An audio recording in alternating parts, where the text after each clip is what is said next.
Guys, let's do it. Are you ready to blow doors down? Oh my god. Guys, welcome once again. Welcome. To the fantabulous, schmamblabulous, wondrous, stupendous, SonsOfVidya video game almost an hour. Another week of wonder awaits you guys. And we Step into our magical wardrobe and be taken far away to the land of Oz. But in your ears, dudes. Yeah. Like ear-Oz. Ear-Oz. You know, my grandma got ear-Oz, and that was the end of her. Oh, that's terrible news. Yeah. I think John F. Kennedy mentioned ear-Oz in one of his speeches at one point. I think he mentioned every speech. Yeah, probably. So, guys, welcome to the wonderful second week of June. July, first of all. Right. Third week of July. Third week of July. Great. I was doing the podcast a month ago. Oh, that has its own merits. Yeah. Guys, it's great to have you here. Summer. It's hot. We're finally getting summer weather, man. Dude, yeah, it finally stopped raining, although it's been raining a little bit. Yeah, it's also been cloudy. Which Didn't they have like a massive flood in like the north? Like northwest of America? They had some fires out west. Yeah, no, in like in Canada and like Canada. Oh, areas, yeah, I did hear about that. The areas of America we call almost Canada, they like had a huge flood. Slightly America. It's like where America's starting to run out. Yeah. You know, we're starting to get like blended into Canada. Yeah, it's like the last few drops of America. Yeah. No, yeah, I think they got flooded out too. That. Which I think we can all agree is too much water. I don't know who's keeping this stuff on. That's clearly the level where it's too much, though. Yeah, but the thing is, whenever we aren't being flooded, we're having a drought. At least around here, that's the way it goes. No, we have droughts constantly. No, I'm waiting for them to say we have a drought. I'm waiting for them to still say it. Like, unless it's currently raining, we have a drought. Turn off your hoses, guys. Fire burning ban in effect. We can't put that slip and slide on. You guys we got a drought. We're gonna dump the ocean on you just because it's gonna be a drought unless we do that. Dude, and it's so hot that all that water is gonna turn to steam. What? Because that's the way science works. What do we call this process, students? Evaporation. That's also the way terrible segues work. Guys. Sorry, guys. I didn't mean evaporation. I meant the Steam Summer Sale. What? Steam Summer Sale. Guys, it started in, what was it, Friday? Last Thursday? Last Thursday, yeah. Started the 11th. Yeah, the 11th, when it started, last Thursday. whatever day that is. And so far, it's been going strong. D-Marks, what are you looking forward to on the sale? Oh my God, Tom! This is actually the first year that This is the first year I'm actually in Steam. You know? Yeah. Like I never really had it before. Would you say you caught the Steam sensation? I would say I caught Steam fever. That's what I would say. That sounds real dangerous. I think it's okay. Go on. It's a lot like Jungle Fever, except for Gabe Newell. Well, I think it's a lot like Jungle Fever, except less offensive. Yeah, that's probably true too. Both things we said are right. Yeah. Yeah. So you're saying you're into it this year. Have you gotten anything? I actually did. There have been some really tempting options, guys. He has a weak laptop here. Let's hear what he got. Some of you might know that we're trying to save money for an upcoming convention, and I really have been trying to be the most disciplined and not spend all of my money, because, as Tom said, my laptop isn't super great. Yeah. But what Tom did before, and he was very smart to do, was that if there was a game that was super mega cheap, he just bought it and saved it for later. When I eventually would upgrade my computer and get a good one. Yeah. And that's why I have 168 games on Steam right now. No, it was really smart, because you're like, Fallout 3 New Vegas, $5. Yeah, because eventually you'd get a new computer, and guess what? You'd have to then buy the games that are then not on sale. And you're like... Super huge Shogun 2 and Fall of the Samurai pack. You're like, oh, I could do this $10. Or I could do it now when it's 75% off. Yeah. Because it was no-brainer. No-brainer. No, it makes a ton of sense. I've been really trying not to do that because I am trying to save money for this thing. But one deal I did spy with my little eye, something that begins with C, and I bought it. It's Civilization 5, the Gold Edition. Guys, I would have bet that it did not work on that laptop. I would have bet too, and you know what? It works surprisingly well. Surprisingly well, you say? Because here's the only major problems. It takes a long time to load to get started. Yeah. But once it's in the game, it runs pretty well. I've turned the settings down, and I turned off the detailed movement option, which like shows the actual physical movement. Yeah. And that makes it run really a lot faster and a lot better. So that laptop is a real doer. Yeah, she'll sneak She'll sneak in when you're not expecting her Yeah, to. she'll do things that... Because it runs World in Conflict really well, too, which I was surprised Which about. is really surprising. Yeah. I can't believe it doesn't run Company Heroes. It runs it slow. But that's a more detailed game. Yeah. It really is. It also is a little more processor heavy. Yeah. Anyway, so that's fantastic. Yeah, so guys, I bought Civ 5 Gold Edition. It was $12, and that was Civ 5, the first expansion, Gods and Kings. Did not come with Brave New World, which I was hoping, but I didn't think it was going to. Dude, did you hear about Brave New World? I told you something about it. No, what I'm telling you about is something you didn't hear, I guess. But, like, because it went on sale so quickly after it came out, they actually, like, refunded some people some money from it. Oh, that's hilarious and Yeah, really nice. It's really nice because no, they didn't refund it. They gave you a gift, Like a Steam voucher? They gave you Civ 4 for free if you didn't have it, Oh, no, which is kind of cool. I'm sure everyone who has Civ 5 probably had Civ 4, but I don't. I know, but you didn't buy that thing. That's true. Anyway, yeah. that was neat. Guys, for those of you who don't know, the new expansion for Civ 5 just came out. It's called Brave New World. It's essentially it's the same way with Gods and Kings. It adds a few mechanics, a few new civs, just enough to make it interesting. It's $30 right now. It was on sale, but it's not anymore. But it's not anymore. It might go back on sale, but I doubt it. Usually, okay, I'm a veteran of the sales, guys. Usually, in case you didn't know, at the end of the sale, like the last 1 or 2 days will be like kind of a Recap. like a best of thing. Yeah. It's usually the last 1 day. Sometimes they do 2 days. They'll do like an encore day. But if some things that sold the best or like sold a lot, they'll usually put back on sale. That's why if you miss something, you can sometimes be okay. Yeah. So it adds few new civs. One of them, which I was telling you about, which has honestly made me shocked that you haven't gotten it yet. The Venetians. Guys, here's something weird about me. I'm always drawn to Italian civs. Yeah, for those some people might know that from the time we talked about that one Napoleonic era mod for Age of Empires 3, where you only play as the Italians. Some of you may know it from watching our medieval Let's Play, where I played as the Venetians. Or some of you might know it from when we talked about the Forgotten Empires mod. That was a long time ago for Age of Empires 2, where I played as the Italians. Yeah. I don't know why. Also, you may notice in Medieval 2 where I played as the Byzantines, who are like Italians in their own way, and that they have the word Roman in the name. Well, not Byzantines. Oh, yeah. I meant Holy Roman Empire, and I didn't play as them. Yeah, it's still not right. Regardless. Yeah, so it has Venetians. I don't remember everyone else. Oh, it has a Native American civ. I don't remember which one. One of those guys. I think it was the Native Americans. Shoshone, but I don't honestly remember. All of them are winners. But yeah, so what I got, guys, enough about what I didn't get. What I got was I got Civ 5 Vanilla. Yeah. And then I got well, Vanilla and Gods and Kings. And well, I was getting that. I got the expansion Gods and Kings. And then it came with a bunch of like extra like DLC civs that they had released that wasn't involved in any of the like any vanilla or the expansion. So I got a bunch of those. Did you get the Koreans? Yeah, for some reason I don't. No, the Koreans are new for whatchamacallit? Brave New World, I think. I think that's one of the new ones. I think they were released as a standalone. I'm going to look that up because I'm really curious about it now. Because for some reason I was wondering why I didn't get them, because I had all the stuff that was for sale, but they were their own separate pack that was not included with other things. Yeah, it's like something awkward. Maybe they included them now for the Brave New World thing. Yeah, they might be included with Brave New World. It was some weird situation. But I know one of them is like the Danes was one that was just a standalone. Is it racist if I say I don't care about the Koreans that much as a civilization? They always try and toss us down our throat, like in Age of Empires 2. They weren't that great in 2. They had one good unit. Actually, according to what I've read a lot, they're considered to be a top tier civ. No way. Yeah. What, in Age of Empires 2? Yep, I've heard they're because of war wagons. No, because their towers are super great and their siege weapons are super fantastic. I've heard. What siege bonus do they have? Their onagers have a longer range. I don't know if that would do it for me. We kind of shy away from onagers.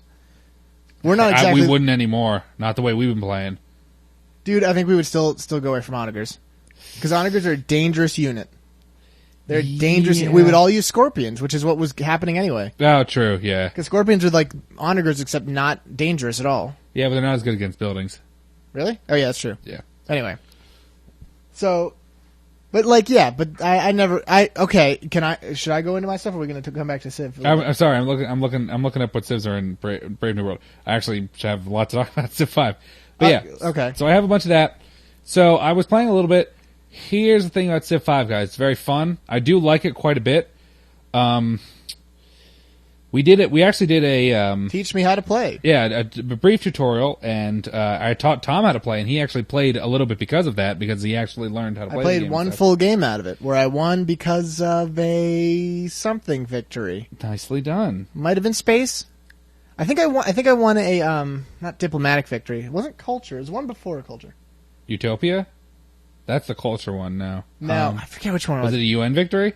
No, I really wanted that. I think it was a space victory. I take it back. It was space victory, but it almost won a Utopia one.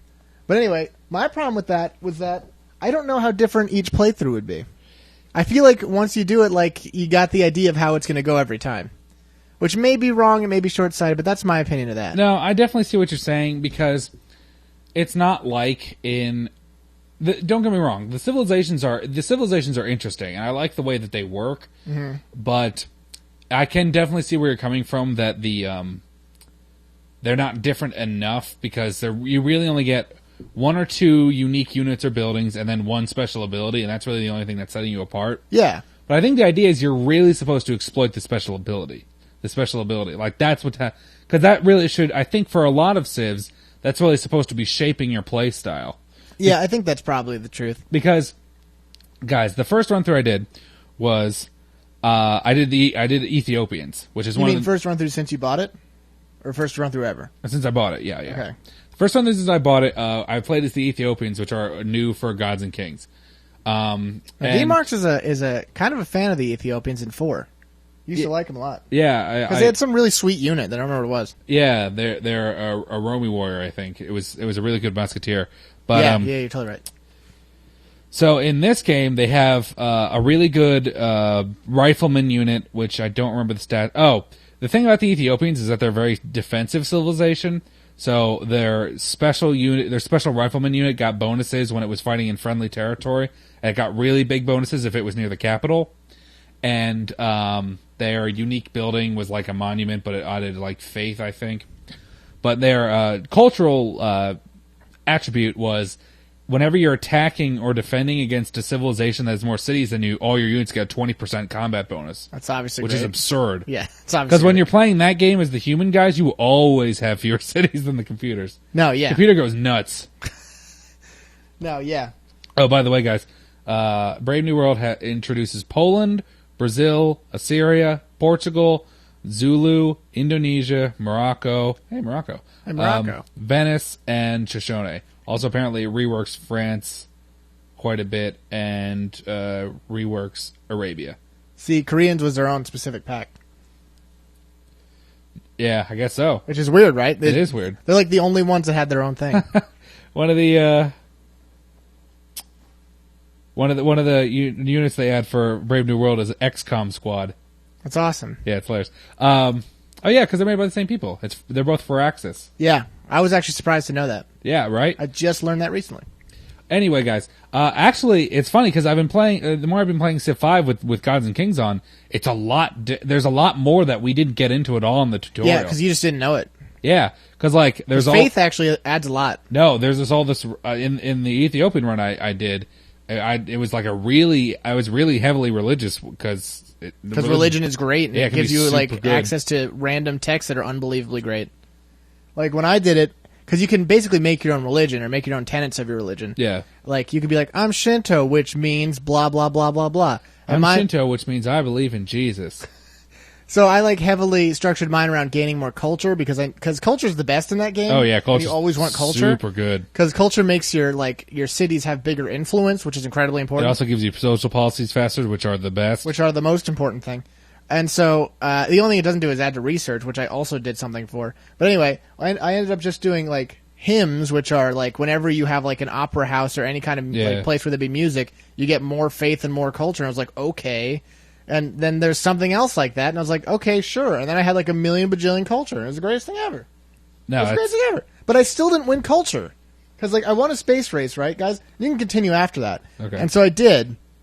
And then like 3 turns later, a CPU won a different win. And it was a culture win. I'm like, how could anyone have had more culture than me? I'm the most cultured person ever. Now, here's I was shocked about that. What happened in my Ethiopia run, it was getting near the end of the game, and like people were building like rockets and stuff, and they were like, "Oh, space program's getting pretty great over there." And I was already building the Utopia project, and I was like, yeah, just 7 more turns and I'm totally going to win it. And then I was like, oh, turn 500, game's over. And I'm like, what are you talking about? And it's like, nah, you lost. And I'm like, really? Why? Because time's up, bro. All Civ time is over. All civilization time is over. 2050, that's when the world ends. You're So like, I totally lost, and it sucks. yeah, that sucks. I didn't know there was a time limit. I should have turned it off. Because I totally would have won, because Utopia was so close. Dude, that happened... I think that happened to one of us before in 4. No, what happened in that one is much funnier. I had completed the space shuttle, and it was like 2 turns out from reaching Alpha Centauri to create a new colony. Yeah, I don't think you have to wait for that anymore in 5, by the way. Oh, meh, I think you just send it up and you win. I don't know. But it was like 2 turns away from reaching Alpha Centauri, and I won via culture victory before the spaceship landed, and it sucked. I was like, but I want to know what happens. But my spaceship, what about that too? No, What are we just going to leave those guys out there? I think it's like that game has the most civilization's over. Just pack her in. The game has like the most bizarre thing, like concept of winning too. Because first of all, it's a weird idea of a game anyway. But like the way that like you win is supposedly that like your civilization will be remembered forever. And I'm like, maybe we'll be remembered because we have the pyramids and the Great Wall in the same city. Yeah. Maybe that's what we'll be remembered. Maybe you guys will remember that tomorrow. Maybe I'll be remembered as the guy who nuked the same city 3 times in one turn. Maybe I'll remember as one of the only countries on this planet we're on. Yeah. one of the less than 10. The guy who discovered writing. Maybe I'll get some cred for that. Like winning is so bizarre of a concept. Yeah, that was me. I got the wheel. We got the wheel, and then we are still here today. And then we got I wrote tanks it down. too. I know we have the wheel because I was the one who researched it. I know some other people had the wheel, but I got it first. Yeah, and that's like what happens when you win a game is that you're like the Civ who stands time. You're like, but Russia and for some reason the Celts are over there. They both made it. Yeah. No, yeah, and like I said, there's a lot of stuff I wasn't aware of, Faith, but also the spy stuff. Oh yeah, which really took me a hand. That's all new, but I didn't really make much use of it in my run. I did, especially for counter espionage stuff, because like the first time I was aware of it, it was like Russia has stolen the secrets of rifling or something, and I'm like, how did they do that? So it was like, you have 12 spies that aren't doing anything, and I'm like, okay, but someone probably should let me know about Mind that. Clarifying on that one there, Spy Master? So you guys just been sitting around for 100 years? Is that what you're trying to tell me? Who made this whole spy thing and didn't tell me about it? Yeah, so that the way spies work in that, guys, is it's not like any like physical units. It's essentially like you station spies within friendly cities or enemy cities, and if they're within friendly cities, it decreases the chance that enemy spies are going to be able to come in and try and steal your junk. And if they're in enemy cities, well, not enemy cities, but like other Civ cities, they can potentially either... they're all enemies if they're not yours. That's how they can potentially either steal technologies, which is extremely great, or if you put them in city-states, you can have them rig elections so that your influence with them grows. I didn't know that. No, that's really funny. No, because in that game, I had it set up via like social policies and like text and stuff, I guess, where like my standing point with all city-states was like 1 away from being like an ally with them. Mm-hmm. So I like barely had to do anything, and every turn they were just like, we have golds and silks for you, bruh. And I'm like, why is that? Oh, you killed barbarians like 500 years ago. Oh, you guys still aren't over that? Nah, that was so cool. Here, take this ivory. No, see, that's why I kind of think maybe there'd be more variation with some civs, like because Sweden gets huge bonuses to city-states. Because like I played, they also get one thing that I didn't even notice, which was, you know how they have the declaration of friendship stuff? Yeah. Whenever you declare friendship with someone, or someone declares friendship with you, both you and them, as long as the declaration lasts, get 10% great person generation. Okay. Dude, those are always so stupid, because like you can't declare like a non-aggression pact or anything, and you can't like alliances are weird, because like they don't do a defense pact. I know, but like it's so like. There wasn't stuff like that in 4 either. I know, but like I wish there was slightly more options, because I always want like a thing that's like I don't want to attack you pact, because like people always think that if you're not going to be like their friend, they're going to kill you or something. I think that's what the declaration of friendship is. Yeah, but like if you declare friendship with some people, then other people get mad at you. Yeah, that is true. So it's weird because like also like I don't know. Also, you can call people liars, which is always funny. No, it's really funny. It's like I'm denouncing you, Braj. Yeah, in my run, Boudica, who is Celts by the way, she was constantly like, I'm denouncing you, and I'm like, for what? Building a spaceship? What's up? It's like, I don't know. I really hate your guts. Hostile, hostile, hostile for like 130 turns. Then she won a culture victory, and I'm like, aren't you a little mean-spirited for culture? Now, what always ended up happening for me was like they would always be like, "Yo, just to let you know, I don't like the stuff you've been doing." And I'd be like, "Yeah, you got a point there," and it's like, "No, that's just it. I just think you're a jerk." And it wasn't even like denouncing; they were just like calling me up on the phone to insult me. Not calling you up on the video phone where you can see they're in the middle of a field or something. Yeah. They're being Gandhi and walking up out of a pile of food shortages or something. I haven't fought in Gandhi yet. I didn't either. Cause did you do the classic thing where you only pick ladies as your the first one, yes. Yeah, that's a classic. No, dude, you are way too right about Theodora. Theodora is way hot. And also she's a Byzantine because you get to see cataphracts and stuff. Yeah, and she has sweet fire ships too. Yeah. You can't beat the Byzantine. Byzantines are rad. Guys, I think I'm going to tell you a little bit more about my Byzantine obsession on the next break. What? Guys, that sounds like a fun thing. We'll see yous thens in a little bit.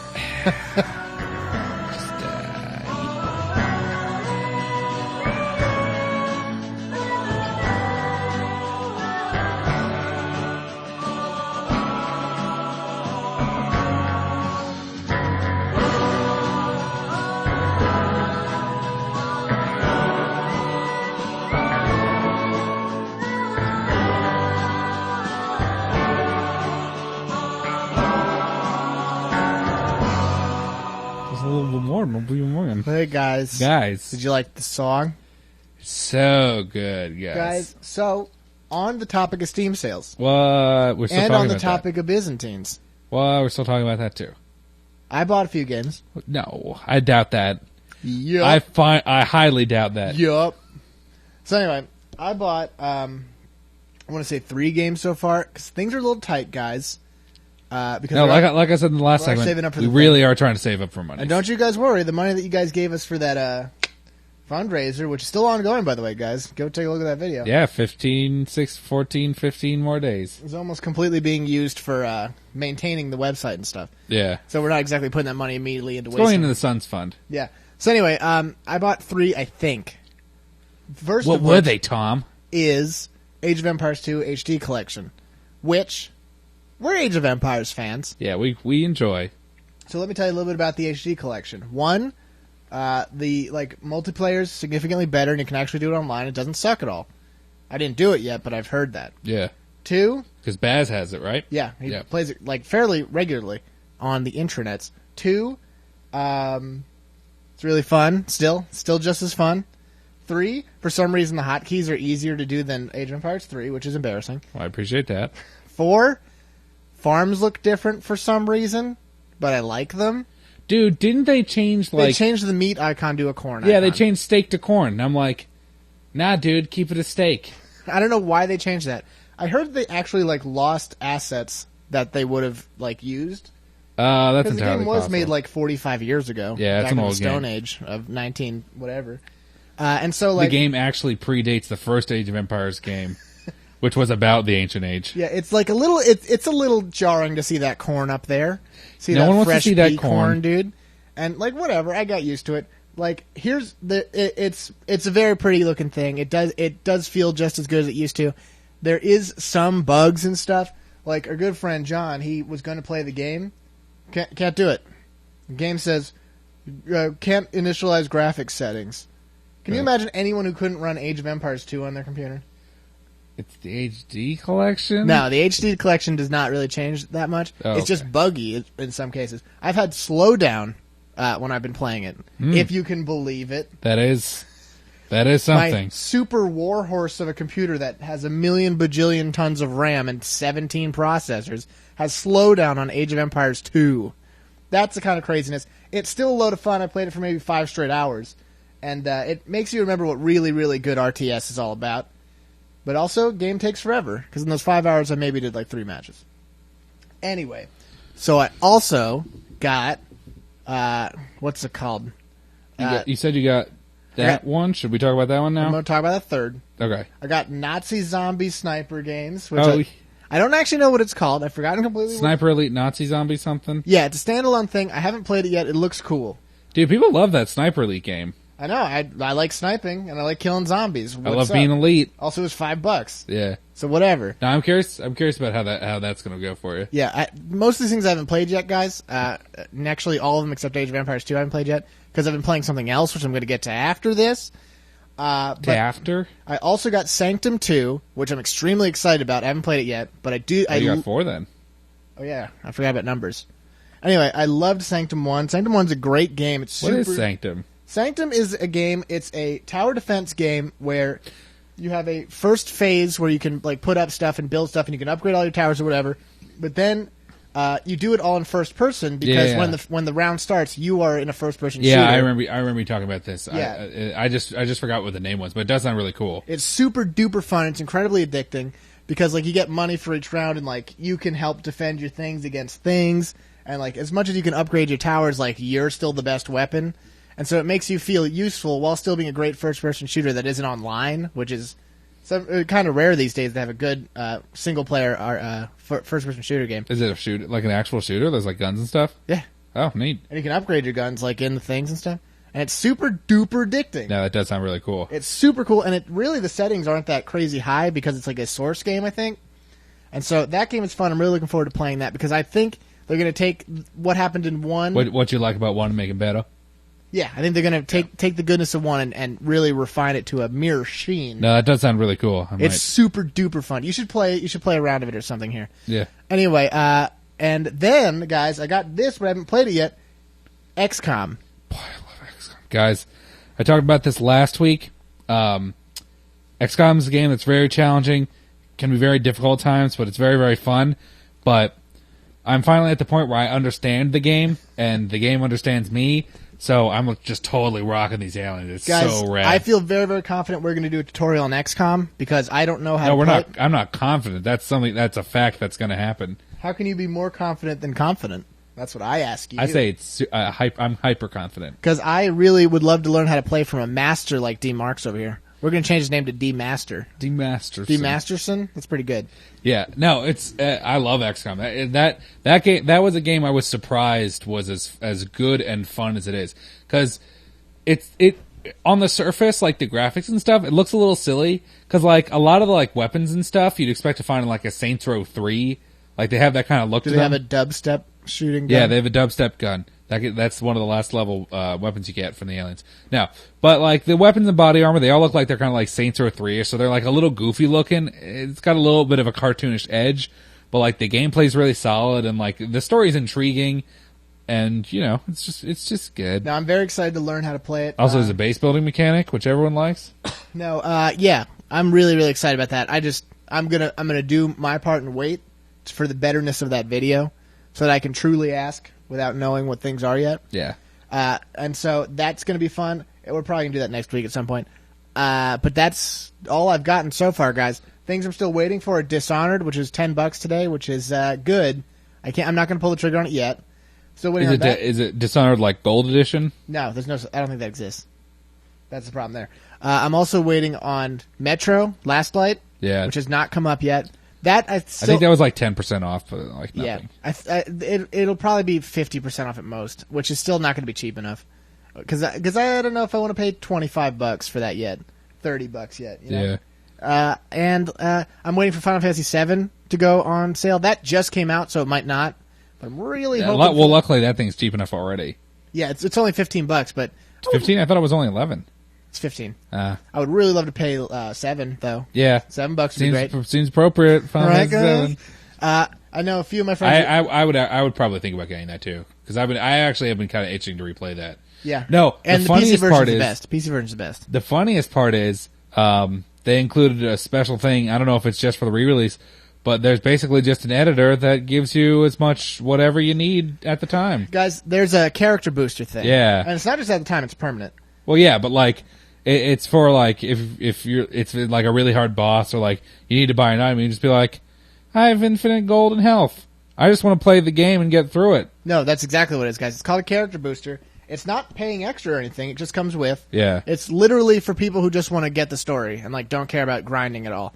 Which I don't remember grinding that much in that game, except for like ultimate weapons. There's a good amount of grinding, because especially if you're trying to raise up like materia levels, or the materia levels, yeah.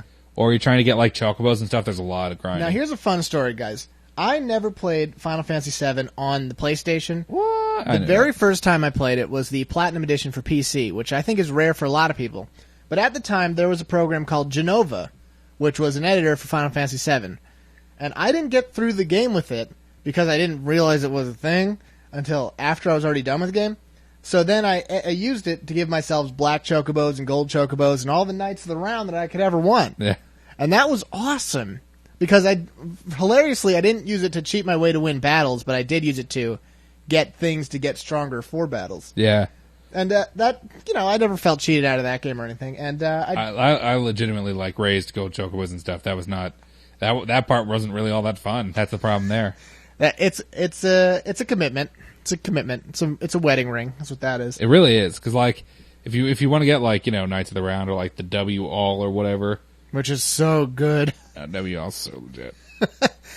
Yeah, but see, whatever. I'm not crying about these boosters or anything. So whatever. Oh no, are people upset about it? Some people are like, casuals, don't touch me, filthy casual. Oh, then just don't play with it on. Yeah, what's it's really up to you. And the other thing is you can't get achievements, which people care about. Like it marks your save as like a boosted save. Yeah. So like, the mark of the cheater is on you. Yeah, that's understandable. So there's that. That's the other thing I'm looking forward to, guys. But here's what I've been playing this whole time. Yeah, I'm secretly kind of jealous about you, guys. So I'm jealous about you. You should be jealous about me for a lot of reasons. But dude, maybe I'll borrow some of it, not all of it, but some of it. I don't know how you're going to do that because you have to like split the disc in half. Well, I'll take the disc that you're not using. You can just have the guys. So, as you know, I bought a PS3, PlayStation Triple. We're all very, very happy to welcome you on board the PlayStation. And the first game I Bullet beat, Train, or not the first game I beat, but one of the Bullet Train, yeah, or Tugboat, PlayStation Tugboat. Yeah, one of the games I beat was Metal Gear Solid 4 recently, and so that put me in a real Metal Gear mood. And so, luckily, this happened to correspond with the time that the Metal Gear Solid Legacy Pack came out. Yeah, this was really rude. Legacy Pack is, guys, I'm going to do it in chronological order. I think we talked about this before. I made it, but we're doing it again. All right, that's fine. I made a vow to play the games in chronological order now, which means I may play 4 again at the end of it. But anyway, because 4 is so good. So here's what it includes. It includes Metal Gear Solid 3. It includes Metal Gear Solid Peace Walker. It includes Metal Gear 1, Metal Gear 2, Metal Gear Solid 1, Metal Gear Solid 2, and Metal Gear Solid 3, and Metal Gear Solid 4. You said Metal Gear Solid 3 twice. Did I? Yeah. Oh, yeah, because of chronological order. You started with it, yeah. Sorry, guys. Anyway, Everyone's also includes... turning off their iPods. It also includes an art book, which is really sweet, and it includes... That's it, I think. Right? Graphic novels on disc. Oh, yeah, it includes the graphic novels, which have a really funny name, because I was like, I don't know what these things are, but it turns out they're the name of the thing. But anyway, that's really awesome, and I'm super jazzed about it, because, guys, Metal Gear is a great series, a great, great series, and having all of them is terrific. Here's the funny part. First of all, Metal Gear and Metal Gear the VR missions are not included on the disc. You said that was the funny part. It's not going to be that funny, guys. I built it up too much. But it's not included on the disc. For all that hype. Sorry, they give you a voucher to download it. And that's fine. But on the first disc is Metal Gear Solid 2, 3, 1 and 2 Metal Gears, and Peace Walker and 3. Yeah. Did I say 3 again twice? I think you did. And on the second disc is just 4, which makes me kind of laugh, because 4 is such a huge game that it requires its own Blu-ray, which is totally true. No, it really is. And it's just funny how big those Blu-rays are that I can cram all that stuff into one disc. Yeah, they're like 50 gigs a piece, I think. Which is outrageous, but it's cool.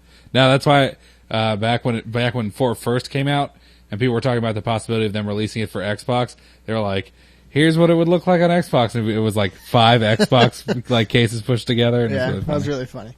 Everybody had a good laugh. Everybody laughed. And so I just beat 3, guys. 3 is a great game. It's one of the most straightforward Metal Gears you could ever play, and a good I think that's one of the reasons why it's also one of the most popular. Yeah, the story is very, very contained and very, very satisfying if you're just going to play one of them. Do you think 3 could have stood alone as its own game if it didn't have Metal Gear Solid the name? If it was just Snake Eater? If they like tightened up some parts of it that wouldn't make sense later, yeah, sure. Because like if they were like removed the last line of the game where they're like, the philosophers became the Patriots. Oh my gosh! How did this happen? People would be like, I don't know what the Patriots is, but no, it just would have been a great romantic Cold War style. Yeah, it would have been a great James Bond game essentially. Yeah, because that's basically what it is, and that it's just a good game, but it's not. It's easily my least favorite Metal Gear game.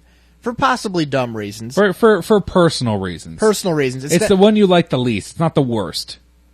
Yes. Sorry, that's right. It's not the worst. It is the one I like the least. I don't know which I would consider the worst, but that's actually something I'll think about now that I said it. But it's my least favorite because I'm easily the worst at it. It is the game I have the hardest time beating. Which is weird because like when you were talking to me about this, I was just sitting there. I was like, how is that even possible? That game's so easy. It's compared to 4 is possibly the hardest, I'll tell you that. Really? 4 is ridiculously crazy. Go in. You're saying that now? Wait till you go back and play 1 and 2 where you don't have camouflage at all and you just have to hide all the time. Then tell me what game's hard. Okay, first of all, 1's going to be hard for a bunch of other reasons. Yeah, that's true. Because I'm going to be used to controls that are totally different because I'm playing Peace Walker now, guys, which has the Metal Gear Solid 4 controls of being really good and fun, as opposed to the Metal Gear Solid 3 controls of being really stiff and weird. Well, I think they all have an updated control scheme. No, they don't. 3 didn't. You just said 3 had the same controls as 4. No, I didn't. I'm pretty sure you literally just said that. Peace Walker had the same controls as 4. Oh, Peace Walker has the same because controls it did when they made it. That's how they made it. They didn't change the controls or anything. Because changing controls on those games would be completely different. Here's also something that annoys me, is that they can't re-release Twin Snakes for anything because it's like a GameCube exclusive. Yeah, well, yeah. I wish they could include Twin Snakes on this Legacy Pack because Twin Snakes was pretty great.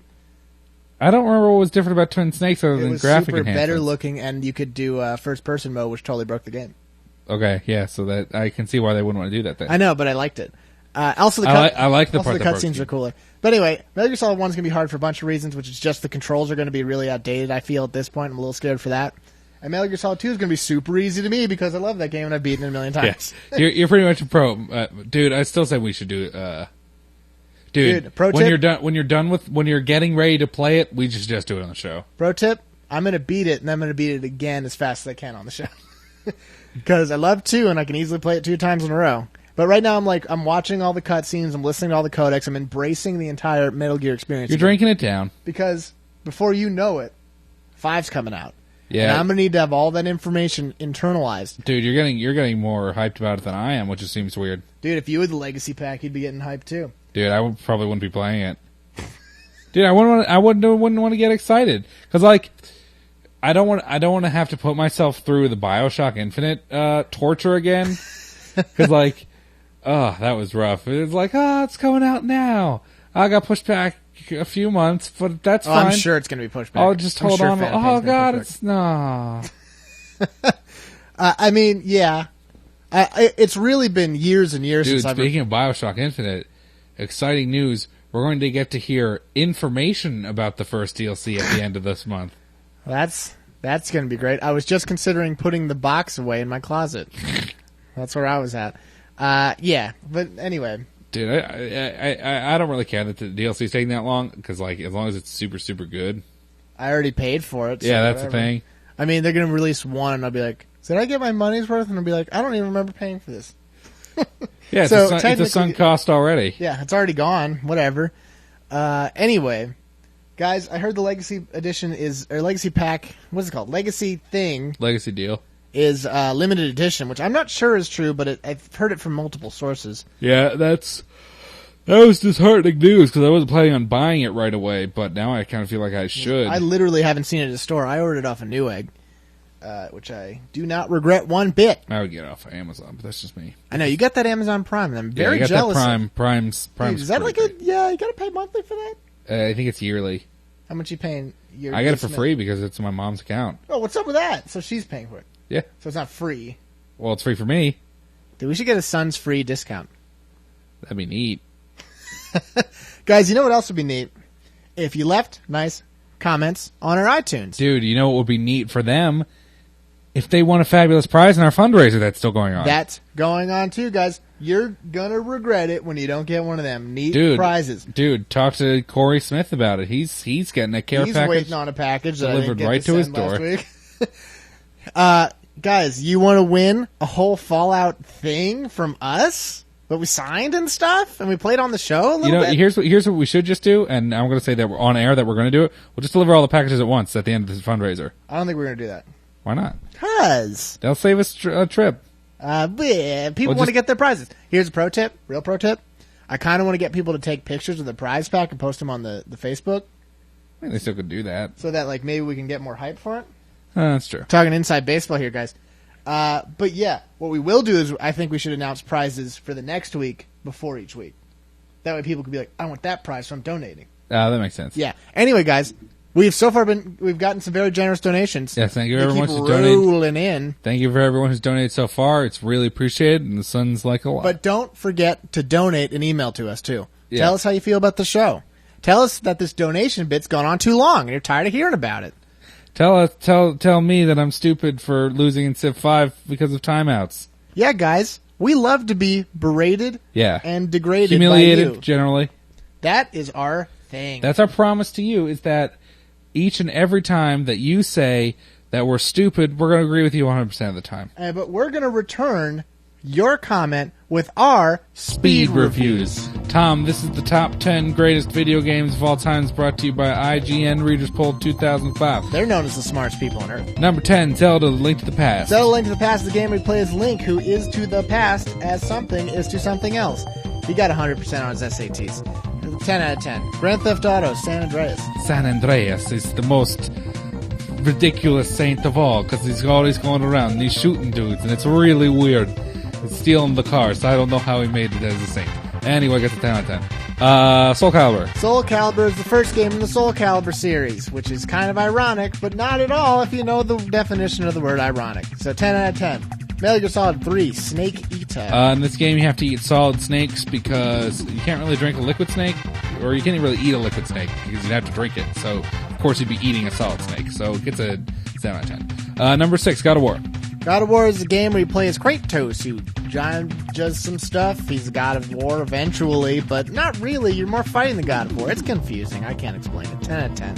Half-Life 2. Half-Life 2 is the Sims in the Shire, and you get to play as Bilbo Baggins in his daily life. And maybe he's finally going to ask out the Lady Hobbit. 3 out of 10. Number 4, Chrono Trigger. Chrono Trigger is a super-duper good game. Joke review.